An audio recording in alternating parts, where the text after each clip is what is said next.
আসসালামু আলাইকুম। আমি জেসমিন নেওয়াজ আমার কুকিং চ্যানেল থেকে আপনাদেরকে জানাই স্বাগতম।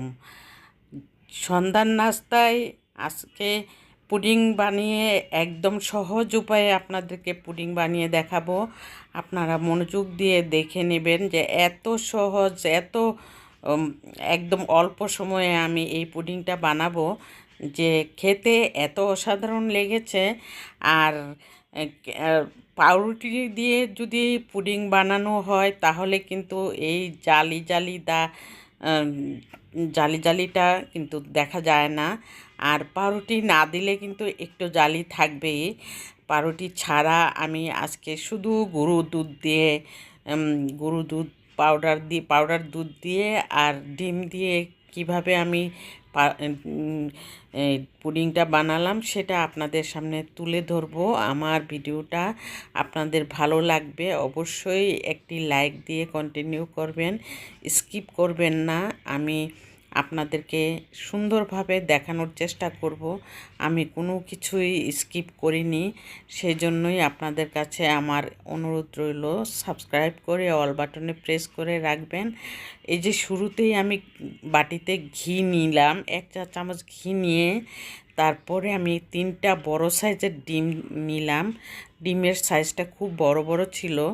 আর এই ডিমটার মধ্যে আমি এখানে হাফ কাপ চিনি দিয়ে আমি হ্যান্ড উইস্ক দিয়ে সুন্দরভাবে একদম চিনিটাকে মিশিয়ে ফেলেছি ডিমের সাথে, একদম ডিমের সাথে। আর এখানে 1.5 কাপ পাউডার দুধের সাথে আমি এখানে 1 কাপ পানি দিয়ে সুন্দরভাবে আমি গুলিয়ে নিয়েছি। আর 1.5 কাপ পাউডার দুধ দিলে কিন্তু পুডিং কিন্তু অনেক সুন্দর হয়। আর এই দেখুন আমি যখন হ্যান্ড উইস্ক দিয়ে চিনিটা একদম গলে গেল তখন চামচ দিয়ে একটু নাড়াচাড়া, এই যে পাউডার দুধগুলি আবার নিচে একটু রয়ে গেল। এটা হ্যান্ড উইস্ক দিয়ে আমি করলে অবশ্যই মিশে যাবে। আর পাউডার দুধটা দিয়ে পুডিং বানালে বেশি মজা হয় লিকুইড দুধের চেয়ে। এটা আমি সব সময় নিজে থেকে আমি বুঝে থাকি, খাওয়ার মজাটাই আলাদা হয় পাউডার দুধ দিয়ে যদি পুডিং বানানো হয়। আর সেই দুধটা যখন একসাথে মিশিয়ে নিলাম, তারপর আমি এখানে একটি স্ট্যান্ড বসিয়ে দিলাম, পানি দিয়ে দিলাম। দেওয়ার পর আমি টিফিন যে পুডিংয়ের বক্স যেটা বসিয়ে দিলাম। পুডিংয়ের বক্স আলাদা থাকে, টিফিন বক্স আলাদা। আর পুডিংয়ের বক্স কিন্তু আমি 2-3টা সাইজের পুডিংয়ের বক্স কিনে রেখেছি। যখন যেইটা দিয়ে বানানো যায় সেটাই আমি ইউজ করে থাকি। আর সেই জন্য আমি এখানে ছোটো সাইজের যেই পুডিং বক্সটা, এই বক্সটা দিয়ে আমি আজকে 3টা ডিম দিয়ে সুন্দরভাবে আমি বানানোর চেষ্টা করলাম। আর পুডিংয়ের প্রায় 35 মিনিট পর আমি ঢাকনাটা খোলার পর দেখলাম যে পুডিংয়ের বক্সটা একদম পুরাই ভরে গেছে। আর সাসলিকের কাঠি দিয়ে দেখলাম যে কোনো লাম্পস নেই। আর সেজন্য নামিয়ে নিলাম। নামিয়ে প্রথমে ঠান্ডা করে আমি একটু ফ্রিজে রেখেছিলাম। ফ্রিজে রাখার পর একটু নিচে নেমে গেছে, পুডিংটা একদম উপরে উঁচা ছিল।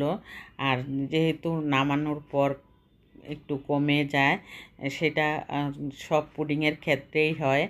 আর ডিম দিয়ে পুডিং, শুধু ডিম দিয়ে যদি বানানো হয় দুধ আর ডিম দিয়ে, তাহলে এরকম একটু হয়ে যায়। আর যদি পাউরুটির সাথে 1 পিস বা 2 পিস দেওয়া হয় তখন এই লাম্পসগুলি কিন্তু আর থাকে না, একদম প্লেন হয়ে একদম সুন্দরভাবে পাউরুটির দিয়ে বানালে সুন্দর, স্কিনটা খুব সুন্দর হয়। কিন্তু পাউরুটি না দিলে এরকম একটু লাম্পস হয়ে থাকে। আর সেই জন্যই কাটার সময় দেখুন মাঝখান দিয়ে একটু দেবে গিয়েছে, কিন্তু কোনো খেতে বেশি অসাধারণ লাগে। আর যখন পাউরুটি দিয়ে বানানো হয় না, তখন কি করে উপরের যেই লেয়ারটা থাকে, এই লেয়ারটা না একটু শক্ত হয়ে যায়। আর যদি পাউরুটি না দেওয়া হয় তাহলে টেস্ট বেশি লাগে, একদম সফট থাকে। আপনাদেরকে কিছু টিপস আমি কিন্তু দিয়ে দিলাম, এটাতে আপনারা ভেবে নেবেন যে সত্যি কোনটা মিথ্যা কোনটা, আপনারা নিজেরা যাচাই করলে বুঝতে পারবেন।